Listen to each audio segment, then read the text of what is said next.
खुदावंद यीशु मसीह के नाम में आपको सलाम। आज हम थिस्सलुनीकियों की कलीसिया को लिखे गए पहले खत के तारुफ पर बात करेंगे। इस खत के पहले बाब की पहली आयत और दूसरे बाब की 18वीं आयत में पौलुस बताता है कि उसने इसे सिलवानुस और तीमुथियुस के साथ तहरीर किया है। कलाम मुकद्दस में सिलवानुस को उसके यूनानी नाम सिलास से भी मुखातिब किया गया है। चंद बाइबल के उलमा सिर्फ पौलुस के मुसन्निफ होने के साथ मुत्तफिक नहीं हैं। ये कि इस खत का पैगाम तमाम 3 अफराद की तरफ से है, सारे खत में हम के लफ्ज के इस्तेमाल किए जाने में जाहिर हो जाता है। पहला थिस्सलुनीकियों का खत तकरीबन 50 बाद अज़ मसीह में लिखा गया था। माहिरीन इलाहियात ख्याल करते हैं कि पहला थिस्सलुनीकियों नए अहदनामे की लिखी गई पहली किताबों में से है। ये दुरानिया इस खत के पस मंजर में से आखज होता है। पहली आयत में तीनों अशखास अमाल की किताब में पौलुस के सफरों के मुताबिक सिर्फ चंद सालों के लिए यानी 49 ता 51 बाद अज़ मसीह में इकट्ठे रहे थे। अमाल 18 बाब में मौजूद बयान और इस खत में थिस्सलुनीके और करंथुस में पौलुस के दौरों के दरमियान एक तसलसल मौजूद है। डेल्फी में 1909 में पाई गई आसारे कदीमा की एक नक्श तहरीर इस साल को 51 बाद अज़ मसीह के करीब तर कर देती है। किताब के इब्तदाई अल्फाज जाहिर करते हैं कि पौलुस ने ये खत थिस्सलुनीकियों की कलीसिया को लिखा, ऐसी जगह जो कि एक मौरूफ बंदरगाह और मकदूनिया का दारुल खिलाफा थी, जिसमें यूनानियों की अक्सरियत, रोमी और एक मजबूत यहूदी अकलियत के साथ 2 लाख के लगभग आबादी थी।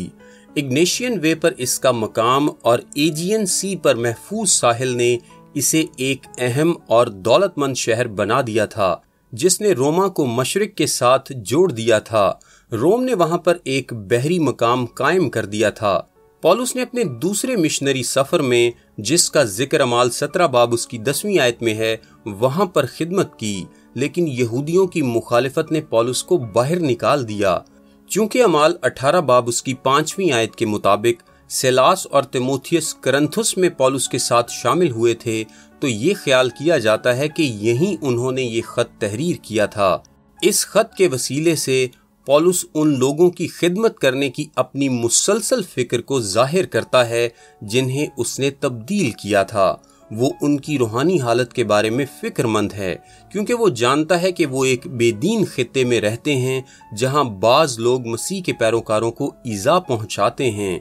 वो उन्हें याद दिलाता है कि उसने उन्हें खुशखबरी सुनाई थी और वो चाहता है कि वो ईमान में तरक्की करने में उनकी मदद करे।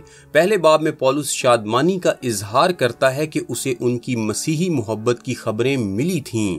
उसने बराह रास्त इतलात के लिए तीमुथियुस को थिस्सलुनीके भेजा, जो कि पहले थिस्सलुनीकियों 3 बाब की 2 ता 6 आयत के मुताबिक अब पौलुस के पास वापस आ चुका था और पौलुस को तहरीक देता है कि खत लिखे।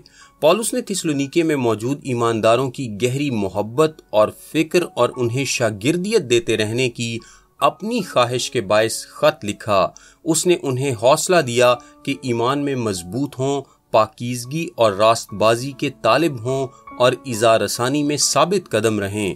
वो इस यकीन को पहुंचाता है कि वादा किए गए आखिरी वक्तों का इल्म उन्हें मजबूत रहने की उम्मीद फराहम करेगा।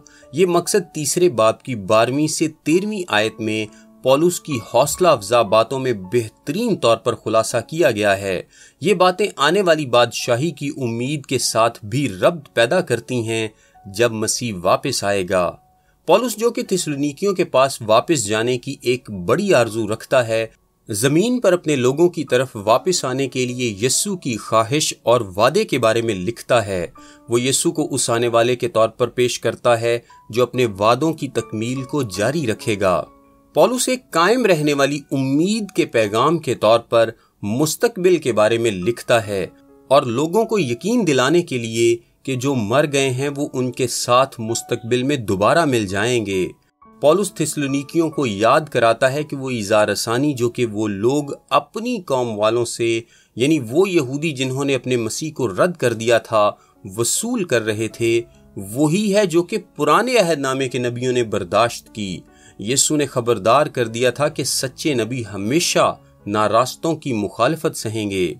इस खत की बातों की सच्चाइयां आज भी ताल्लुक रखती हैं। ہمیں ہمیشہ اپنے ایمان میں بڑھنے، سب کو مسیحی محبت دکھانے اور مسیح کی واپسی کے وعدے میں پر امید رہنے کی کوشش کو جاری رکھنا ہے۔ جب ہم مسیح کے واپس آنے اور زمین اور آسمان پر اپنے سب ایمانداروں کے اتحاد کی جانب دیکھتے ہیں تو ایک کہیں زیادہ جوشیلا ایمان حاصل کر لیتے ہیں۔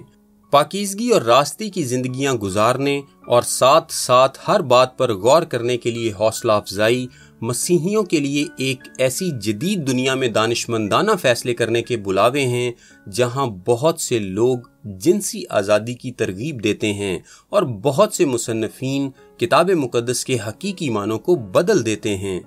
اظہار رسانی میں ثابت قدمی کے ساتھ کھڑے رہنے کے لیے پولس کی حوصلہ افزائی ہمیں چوکنا رہنے کی اور ان قوانین کا سامنا کرنے کی جو مذہبی آزادی کو محدود کرتے ہیں اور اپنے ایمان میں مضبوطی سے قائم رہنے کی یاد دلاتی ہے۔ پولس کی ایمانداروں کے لیے التماس سے ہمیں تحریک ملنی چاہیے کہ ہم بھی اپنے ارد گرد لوگوں کے لیے مسیح کا ویسا ہی نمونہ بنیں جس طرح پولس اور اس کے رفقا نے ان لوگوں کے لیے اچھی اچھی مثالیں قائم کرنے میں محنت کی جنہیں وہ شاگردیت بخش رہے تھے۔ ہر بات پر غور کرنے کی اس کی یاد دہانی سے ہمیں بھی متحرک ہونا چاہیے کہ احتیاط سے کلام مقدس کا مطالعہ کریں۔ پولس کی جدا ہوتے ہوئے شکر گزاری کے ساتھ مسلسل دعا کرنے کی باتیں ہمیں دعا کی قوت اور شکر گزاری سے بھرے دلوں کے بارے میں یاد دلاتی ہیں۔ میرا نام تابش قاضی ہے اور یہ پیغام آپ کو ڈیلی ورسز کی جانب سے پیش کیا گیا ہے۔